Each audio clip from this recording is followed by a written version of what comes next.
नमस्कार दोस्तों, एक बार आप सबका फिर से बहुत बहुत स्वागत है आप सभी के अपने YouTube channel D. So guys, जैसा कि आप सभी को पता है कि बीएड की जो तैयारी है आपको लगातार करवाई जा रही है आपको इस चैनल पर। तो जितने भी लोग यहाँ पर जुड़ रहे हैं एटलीस्ट कमेंट करके बता दें कि आप लोग को आवाज़ जो है क्लियर आ रहे हैं या नहीं आ रहे हैं।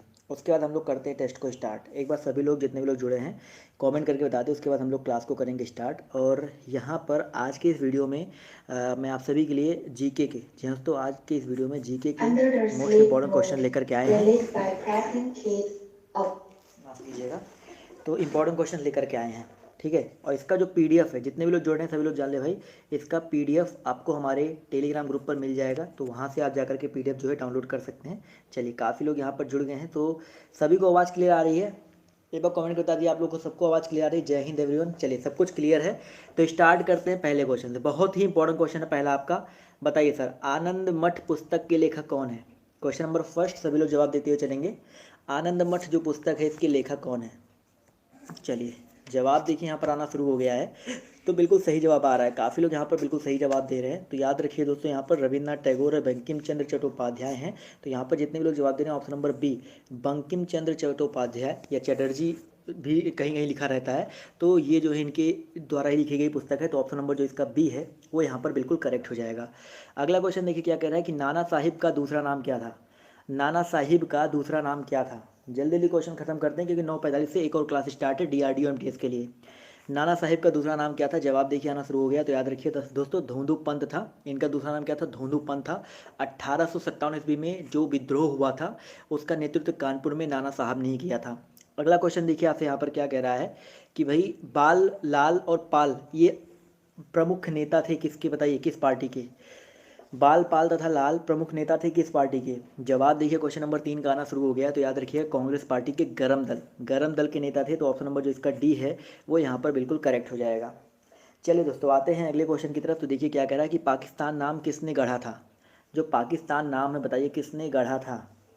क्वेश्चन नंबर 4, जवाब देखिए आना शुरू हो गया है। तो बिल्कुल सही जवाब आ रहा है सर। पाकिस्तान नाम, देखो पाकिस्तान की बात करते हैं तो चौधरी रहमत अली, यहाँ पर जितने भी साथी जवाब दे रहे हैं चौधरी रहमत अली, वो लोग यहाँ पर बिल्कुल करेक्ट हो जाएंगे। इन्होंने गढ़ा था, ठीक है। यह इंग्लैंड में कैम्ब्रिज यूनिवर्सिटी के एक छात्र भी थे। आते हैं क्वेश्चन नंबर 5 की तरफ। तो देखिए क्या कह रहा है कि भारत सेवक समाज की स्थापना किसने की थी? क्वेश्चन नंबर आपका यहाँ पर 5 है, सभी लोग जवाब देते चलेंगे। समाज की स्थापना किसने की थी? भारत सेवक समाज की जो स्थापना है किसने की थी? जवाब देखिए यहाँ पर आना शुरू हो गया है। तो बिल्कुल सही जवाब आ रहा है सर। भारत सेवक समाज के बारे में अगर हम लोग बात करते हैं तो इसकी स्थापना गोपाल कृष्ण गोखले जी ने किया था। तो यहाँ पर जितने भी साथी जवाब दे रहे हैं ऑप्शन नंबर बी, वो लोग यहाँ पर बिल्कुल करेक्ट हो जाएंगे। बी ऑप्शन जो यहाँ पर बिल्कुल करेक्ट हो जाएगा। क्लियर है दोस्तों? चलिए फटाफट यार वीडियो को आप लोग भी शेयर कर दीजिए अपने दोस्तों के साथ और टेलीग्राम पर जुड़ जाइए अगर आपको नोटिफिकेशन नहीं मिलता है तो। आते हैं दोस्तों अगले क्वेश्चन पर। तो देखिए क्या कह रहा है कि गांधी जी ने अखिल भारतीय स्तर पर सत्याग्रह आंदोलन किस वर्ष आरंभ किया था? बताइए क्वेश्चन नंबर 6, सभी लोग जवाब देते हुए चलेंगे। गांधी जी ने अखिल भारतीय स्तर पर सत्याग्रह आंदोलन किस वर्ष आरंभ किया था? जवाब देखिए यहाँ पर बिल्कुल सही आ रहा है। तो याद रखिए दोस्तों, क्वेश्चन नंबर 6 का जो करेक्ट आंसर आपको हो जाएगा 1919 ईस्वी में। जी हाँ दोस्तों, अखिल भारतीय स्तर पर सत्याग्रह आंदोलन जो है 1919 ईस्वी में जो आपका स्टार्ट किया गया था। आते हैं बढ़ते हैं अगले क्वेश्चन पर। तो देखिए बारदोली सत्याग्रह निम्नलिखित में से किस व्यक्ति से जुड़ा है? बताइए क्वेश्चन नंबर 7 का सभी लोग जवाब दीजिए। बारदोली सत्याग्रह जो है निम्नलिखित में से किस व्यक्ति से जुड़ा है? जवाब देखिए यहाँ पर आना शुरू हो गया है।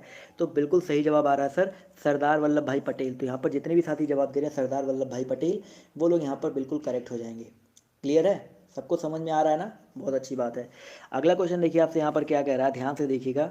खाद्य प्रोटीन के 2 सबसे समृद्ध ज्ञात स्रोत कौन कौन से हैं? खाद्य प्रोटीन की बात कर रहा है।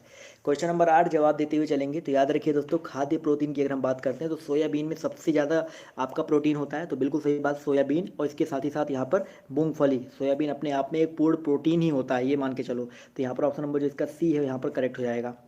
अगले क्वेश्चन पे आते हैं। देखिए क्या कह रहा है कि मूत्र का पीला रंग किसकी मौजूदगी के कारण होता है? क्वेश्चन नंबर 9 सभी लोग जवाब देते हुए चलेंगे।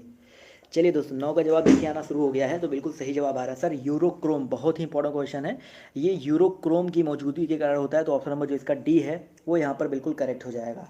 चलिए सर, आते हैं अगले क्वेश्चन की तरफ। तो अगला क्वेश्चन देखिए आपसे क्या कह रहा है, क्लोरोफिल में क्या पाया जाता है? क्वेश्चन नंबर 10 का जवाब दीजिए सर, क्लोरोफिल में क्या पाया जाता है?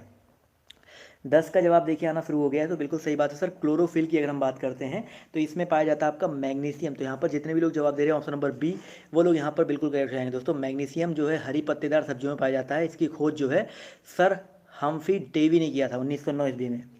चलिए दोस्तों बढ़ते हैं क्वेश्चन नंबर 11 की तरफ। तो पौधे के किस भाग से हल्दी प्राप्त होती है? मोस्ट रिपीटेड क्वेश्चन, कई बार आपके सामने आ चुका होगा, सभी लोग जवाब देते हुए चलेंगे सर।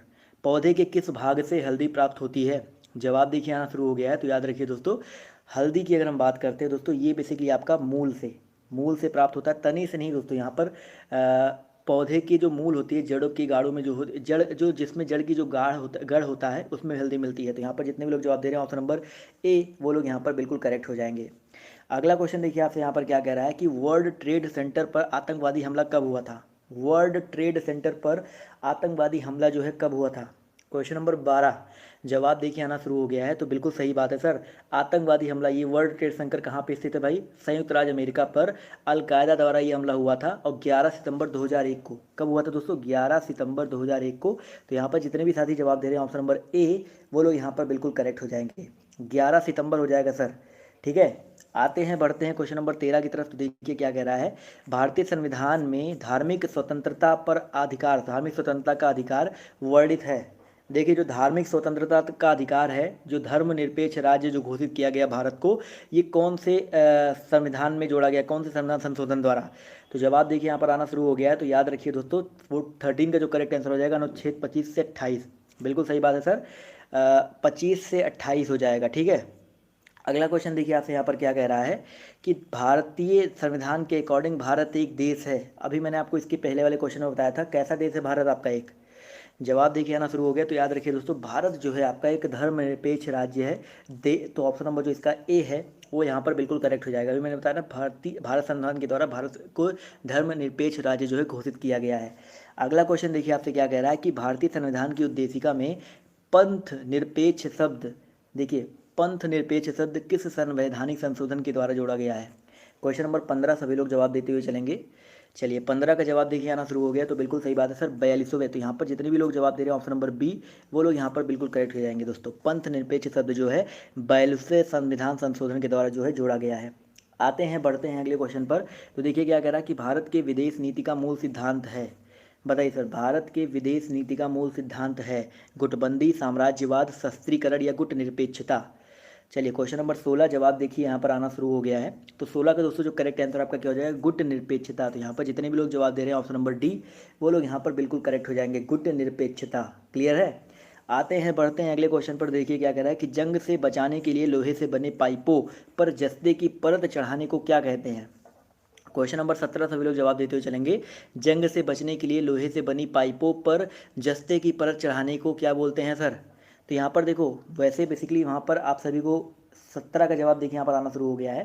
तो याद रखिए दोस्तों, जस्ते की परत चढ़ानी बोलते हैं, इसको बोलते हैं यशदीकरण। आई नो काफ़ी अलग यहाँ पर सबको देखने को लग रहा है, बट इसको यशदीकरण बोला जाता है, ठीक है। आते हैं अगले क्वेश्चन पर। तो देखिए आपसे यहाँ पर क्या कह रहा है, ध्यान से देखिएगा कि कपड़ों तथा बर्तनों को साफ करने के लिए प्रयुक्त डिटर्जेंट में क्या होता है? बताइए, कपड़े और बर्तन जो होते हैं उनको साफ करने के लिए जो डिटर्जेंट प्रयुक्त होता है उसमें क्या होता है? चलिए क्वेश्चन नंबर आपके यहाँ पर 18 जवाब देखिए आना शुरू है। जवाब देखिए यहाँ पर आना शुरू हो गया है, तो बिल्कुल सही जवाब है सर, एथिलीन होता है, प्रोपिलीन होता है, एनिलीन होता है। यहाँ पर सभी लोग जवाब देते हुए चलेंगे, तो बिल्कुल सही जवाब आ रहा है सर। 19 का जो करेक्ट आंसर आपका हो जाएगा एथिलीन हो जाएगा। तो जितने लोग जवाब दे रहे हैं ऑप्शन नंबर ए, वो लोग यहाँ पर बिल्कुल करेक्ट हो जाएंगे। चलिए क्लियर है। आते हैं बढ़ते हैं अगले क्वेश्चन की तरफ। तो देखिए आपसे यहाँ पर क्या कह रहा है, विटामिन B2 का एक अन्य नाम क्या है? 20 का सभी लोग जवाब दीजिए, विटामिन B2 का एक अन्य नाम क्या है? चलिए थोड़ा सा रिफ्रेश कर लीजिएगा एक बार, वहाँ नीचे एक लाइव का ऑप्शन आ रहा होगा, उस पर क्लिक करके रिफ्रेश कर लो। विटामिन B2 का अन्य नाम क्या है? तो बिल्कुल सही बात है सर, तो राइबोफ्लेविन। विटामिन B2 की बात करते हैं तो यहाँ पर इसका जो अन्य नाम हो जाएगा राइबोफ्लेविन हो जाएगा, इसका वैज्ञानिक नाम होता है बेसिकली। आते हैं अगले क्वेश्चन की तरफ। तो देखिए आपसे यहाँ पर क्या कह रहा है, ध्यान से देखिएगा। क्वेश्चन नंबर आपका यहाँ पर 21 है भाई, विटामिन B2 की बात कर रहे हैं, ठीक है। अगला क्वेश्चन देखिए आपसे क्या कह रहा है, बाल गंगाधर तिलक अपना राजनीतिक गुरु किसको कहते थे? क्वेश्चन नंबर 21 का जवाब दीजिए, बाल गंगाधर तिलक किसे अपना राजनीतिक गुरु कहते थे? चलिए जवाब देखिए, क्वेश्चन नंबर 21 का आना शुरू हो गया है। तो दोस्तों 21 का जो करेक्ट आंसर आपका क्या हो जाएगा? बिल्कुल सही बात है सर।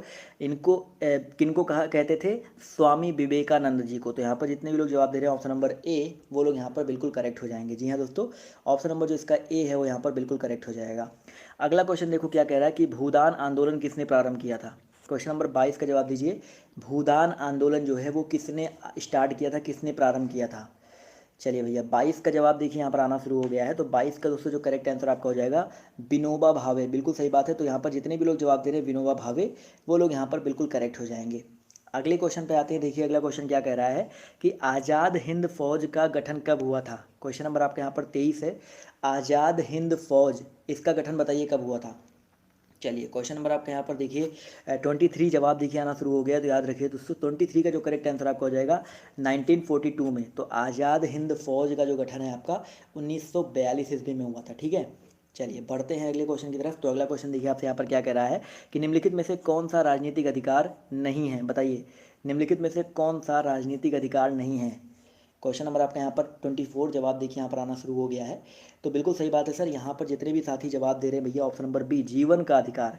भाई जो जीवन का अधिकार है वो कोई राजनीतिक अधिकार नहीं है। तो यहाँ पर जितने भी लोग जवाब दे रहे हैं ऑप्शन नंबर बी, वो लोग यहाँ पर बिल्कुल करेक्ट हो जाएंगे। चलिए कोई बात नहीं, गलत हो रहा है तो यहाँ पर आप लोग सही करने ही तो आए हो आप लोग। अगला क्वेश्चन देखो आपसे यहाँ पर क्या कह रहा है कि संविधान का अनुच्छेद 370 किस राज्य पर लागू होता है? चलिए आप तो ये पता है 370 हटा दिया गया है, बट आप सभी को बताना है किस प्रीवियस ईयर क्वेश्चन है। तो ये क्वेश्चन आपको सबको पता ही होगा। तो जम्मू कश्मीर, बिल्कुल सही बात है। तो ऑप्शन जो इसका डी है वो यहाँ पर करेक्ट हो जाएगा। अगला क्वेश्चन देखिए आपसे क्या कह रहा है कि मूल अधिकार भारतीय संविधान के किस भाग में स्थापित है? चलिए मूल अधिकार जो है भारतीय संविधान के किस भाग में स्थापित है? 26 जवाब देखिए आना शुरू हो गया। तो याद रखिए दोस्तों भाग 3 में। किस में दोस्तों? भाग 3 में। तो यहाँ पर जितने भी लोग जवाब दे रहे हैं ऑप्शन नंबर डी, वो लोग यहाँ पर बिल्कुल करेक्ट हो जाएंगे। ठीक है, क्लियर है। आते हैं दोस्तों अगले क्वेश्चन पर। तो देखिए क्या कह रहा है ध्यान से। भारत के संविधान में शामिल राज्य नीति के निदेशक सिद्धांतों की अवधारणा किसके संविधान से ली गई थी? क्वेश्चन नंबर 27 बहुत ही अच्छा क्वेश्चन है सर। ये क्वेश्चन कब के क्वेश्चन करवा रहे हो सर? लास्ट ईयर के क्वेश्चन करवा रहा हूँ, प्रीवियस ईयर के। पिछले 10 सालों में जो बार बार क्वेश्चन पूछे गए हैं वो सारे क्वेश्चन मैं आपको करवा रहा हूँ। 27 जवाब देखिए आना शुरू हो गया है। तो याद रखिए दोस्तों 27 का जो करेक्ट आंसर आपका हो जाएगा आयरलैंड। बिल्कुल सही बात है। नीति निर्देशक तत्वों की बात करते हो तो भैया ये आयरलैंड के संविधान से लिया गया है। तो ऑप्शन नंबर जो इसका डी है क्या हो जाएगा? एड्स का विस्तृत रूप बताइए क्या हो जाएगा? चलिए 28 जवाब देखिए आना शुरू हो गया है। तो बिल्कुल सही बात है sir, acquired immuno deficiency syndrome. तो यहाँ पर जितने भी साथी जवाब दे रहे हैं ऑप्शन नंबर सी, वो लोग यहाँ पर बिल्कुल करेक्ट हो जाएंगे। क्लियर है दोस्तों, एक्वायर्ड इम्यूनो डिफिशियंसी सिंड्रोम। आते हैं दोस्तों, बढ़ते हैं अगले क्वेश्चन पर। तो देखिए क्या कह रहा है कि ध्वनि की मापक इकाई को क्या कहते हैं? बताइए सर, ध्वनि की मापक इकाई को क्या कहते हैं? चलिए बिल्कुल सही बात है सर। ध्वनि जो है डेसीबल में मापा जाता है। तो सभी बात सही है। तो यहाँ पर जितने भी लोग जवाब दे रहे हैं ऑप्शन नंबर डी, वो लोग यहाँ पर बिल्कुल करेक्ट हो जाएंगे। ठीक है, आते हैं अगले क्वेश्चन की तरफ। तो देखिए कैलोरी ऊर्जा की होती है, न्यूटन बल का होता है, फ़ारेनहाइट आपका तापमान का होता है। 30 का जवाब दीजिए। 2011 की जनगणना के अकॉर्डिंग अखिल भारतीय स्तर पर लिंगानुपात है? सच बोलो बहुत अच्छी। चलिए जवाब देखिए 30 का यहाँ पर आना शुरू हो गया। तो 30 का जो करेक्ट आंसर आपका क्या हो जाएगा? 943। 2011 की जनगणना के अकॉर्डिंग अखिल भारतीय स्तर पर लिंगानुपात जो है 943 है। ठीक है, और आते हैं अगले क्वेश्चन पर। तो अगला क्वेश्चन देखिए आपसे यहाँ पर क्या कह रहा है कि दालें निम्नलिखित में से किसका उत्तम स्रोत होती हैं? जो दाल होती है बताइए किसका उत्तम स्रोत होती है? तो बिल्कुल सही बात है सर, घर पे सब बोलते हैं भाई दाल पी लो, प्रोटीन के लिए बहुत इंपॉर्टेंट है। तो प्रोटीनों का तो ऑप्शन नंबर जो इसका सी है वो यहाँ पर बिल्कुल करेक्ट हो जाएंगे। अगला क्वेश्चन देखो क्या कह रहा है कि निम्नलिखित में से किसमें पर्याप्त विटामिन सी होता है? पर्याप्त विटामिन सी किसमें होता है? आंवले में। देखो विटामिन सी का रासायनिक सूत्र आप सभी को पता है ना, स्कॉर्बिक अम्ल, और खट्टे फलों से पाए जाते हैं। तो आंवले, यहाँ पर जितने लोग जवाब दे रहे हैं ऑप्शन नंबर ए, वो लोग यहाँ पर बिल्कुल करेक्ट हो जाएंगे। जी हाँ दोस्तों, आंवले में जो होता है पर्याप्त विटामिन सी होता है। अगला क्वेश्चन देखो क्या कह रहा है कि विटामिन बी की कमी से क्या होता है? बताइए सर, विटामिन बी की कमी से क्या होता है? जल्दी जल्दी जवाब देते हुए चलेंगे सर। तो याद रखिए दोस्तों विटामिन बी की कमी से बेरी रोग होता है। तो ऑप्शन नंबर जो इसका सी है वो यहाँ पर बिल्कुल करेक्ट हो जाएगा। अगला देखो क्या कह रहा है कि प्रकाश संश्लेषण के समय निकलने वाली गैस को क्या नाम है? चलिए क्वेश्चन नंबर आपके यहाँ पर 34 जवाब देखिए आना शुरू हो गया है। तो बिल्कुल सही बात है सर, 34 का जो करेक्ट आंसर आपका हो जाएगा ऑक्सीजन। बिल्कुल सही बात है। तो यहाँ पर जितने भी लोग जवाब दे रहे हैं ऑप्शन नंबर बी, वो लोग यहाँ पर करेक्ट हो जाएंगे। अगला देखिए क्या कह रहा है, ध्यान से देखिएगा कि इस भेड़ की छाल मसाले के रूप में प्रयोग की जाती है। कौन से पेड़ की छाल दोस्तों मसाले के रूप में यूज होता है? तो बिल्कुल सही बात है सर, क्वेश्चन नंबर 35 का जो जवाब है, यहाँ पर काफ़ी लोग जवाब दे रहे हैं, ऑप्शन नंबर ए दालचीनी। देखो दालचीनी जो है आप सभी को पता है एक मसाला होता है, श्रीलंका और दक्षिण भारत में बहुत ज़्यादा पाया जाता है। तो ऑप्शन नंबर जो इसका ए है वो यहाँ पर करेक्ट हो जाएगा। अगला क्वेश्चन देखो क्या कह रहा है कि जीवाश्म किस प्रकार के सेल यानी कि किस प्रकार के रॉक्स में पाई जाती है? 36 जवाब देखिए आना शुरू हो गया। तो याद रखिए दोस्तों, परतदार सेल। जीवाश्म को इंग्लिश में हम लोग फॉसिल बोलते हैं, FOSSIL फॉसिल बोलते हैं, और इसका जो संबंध होता है वो भौमिकीय युगों से होता है। तो यहाँ पर ऑप्शन नंबर जो इसका बी है वो यहाँ पर करेक्ट हो जाएगा, ए नहीं होगा सर, बी होगा। अगला देखिए क्या कह रहा है, ध्यान से देखिएगा कि ज्वार भाटा की उत्पत्ति का कारण क्या है? 37 सभी लोग जवाब देते हुए चलेंगे। ज्वार भाटा की उत्पत्ति का कारण क्या है? तो जवाब देखिए आना शुरू हो गया। तो ज्वार भाटा क्या होता है? बेसिकली चंद्रमा और सूर्य की पृथ्वी पर गुरुत्वाकर्षण बल द्वारा खिंचाव के कारण उत्पन्न होता है, यानी कि चंद्रमा का गुरुत्वाकर्षण, जो ऑप्शन नंबर इसका सी है वो यहाँ पर बिल्कुल करेक्ट हो जाएगा। ठीक है, आते हैं अगले क्वेश्चन पर। तो देखिए क्या कह रहा है कि भारत में संपत्ति का अधिकार अब रह गया है। भारत में जो संपत्ति का अधिकार है अब रह गया है। 38 जवाब देखिए आना शुरू हो गया 38 का। तो बिल्कुल सही बात है सर, संपत्ति का अधिकार जो है अब रह गया है, कानूनी अधिकार हो गया है। ठीक है, तो यहाँ पर जितने भी लोग जवाब दे रहे हैं ऑप्शन नंबर सी, वो लोग यहाँ पर बिल्कुल करेक्ट हो जाएंगे। इसी तरह क्वेश्चन नंबर आपका 39 कह रहा है भैया पुराणों की संख्या कितनी है? सभी को पता है ना पुराणों की संख्या कितनी है? तो बिल्कुल सही बात है सर, पुराणों की जो संख्या है वो आपकी टोटल कितनी है? ऑप्शन नंबर इसका जो ए है वो करेक्ट हो जाएगा, 18 है। चलिए आते हैं क्वेश्चन नंबर 40 पर। तो कौन सा वेद अंशतः गद्य के रूप में भी रचित है? जल्दी जल्दी जवाब दीजिए, 3 मिनट बाद आपका एक टेस्ट मैंने प्रीमियर लगा रखा है वो भी स्टार्ट हो जाएगा, इसलिए जल्दी से खत्म करिए। तो यजुर्वेद जो है अंशतः गद्य के रूप में भी रचित है, सामवेद नहीं सर, यजुर्वेद। तो अगला क्वेश्चन देखिए क्या कह रहा है, उज्जैन का प्राचीन नाम क्या था? उज्जैन का प्राचीन नाम क्या था? जवाब देखिए आना शुरू हो गया। तो याद रखिए दोस्तों, उज्जैन का प्राचीन नाम अवंतिका था। मीनाक्षी मंदिर बताइए कहाँ पर स्थित है? मीनाक्षी मंदिर जो है बेसिकली आपका कहाँ पर स्थित है? तो बिल्कुल सही बात है सर, मीनाक्षी मंदिर की अगर हम बात करते हैं तो आपका मदुरई, ऑप्शन नंबर जो इसका बी है यहाँ पर बिल्कुल करेक्ट हो जाएगा। इसी तरह क्वेश्चन नंबर 43 कह रहा है कि अनवर ए सुहेली ग्रंथ किसका अनुवाद है? बहुत ही इंपॉर्टेंट क्वेश्चन है।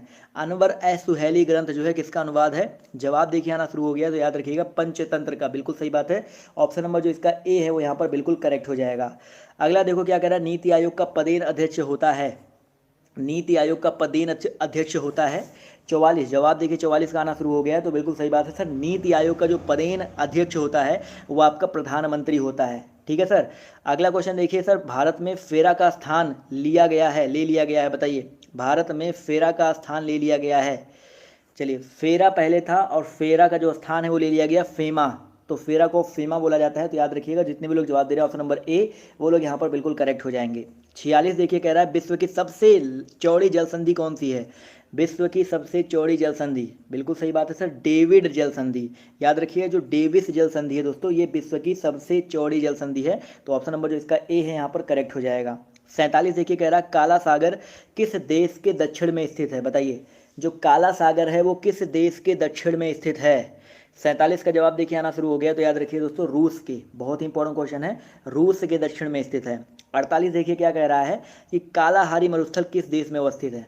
चलिए 48 का सभी लोग जवाब दीजिए, कालाहारी मरुस्थल जो है किस देश में अवस्थित है? 48 जवाब देखिए आना शुरू हो गया है। तो याद रखिए दोस्तों कालाहारी मरुस्थल की बात करते हैं तो ये बोत्सवाना किस देश में अवस्थित है दोस्तों? बोत्सवाना। तो यहाँ पर ऑप्शन नंबर जो इसका डी है वो यहाँ पर बिल्कुल करेक्ट हो जाएगा। ठीक है, अगला देखिए क्या कह रहा है कि भाई वर्ष 2017 का ज्ञानपीठ पुरस्कार, तो ये इंपॉर्टेंट नहीं है क्योंकि पुराना क्वेश्चन है, तो वर्ष 2017 का जान लो भाई, कृष्णा सोभाद्री को मिला था। ठीक है, इसको लीव कर दो, छोड़ दो। इसका जवाब दीजिए सर, WWW के आविष्कारक तथा प्रवर्तक हैं। चलिए फटाफट जवाब दीजिए, WWW के आविष्कारक तथा प्रवर्तक हैं 50। जवाब देखिए यहाँ पर आना शुरू हो गया। तो याद रखिएगा इसका आविष्कार 1989 ईस्वी में हुआ था, टिम बर्नर्स ली ने। किसने किया था? टिम बर्नर्स ली ने किया था। तो ऑप्शन नंबर जो इसका डी हो यहाँ पर बिल्कुल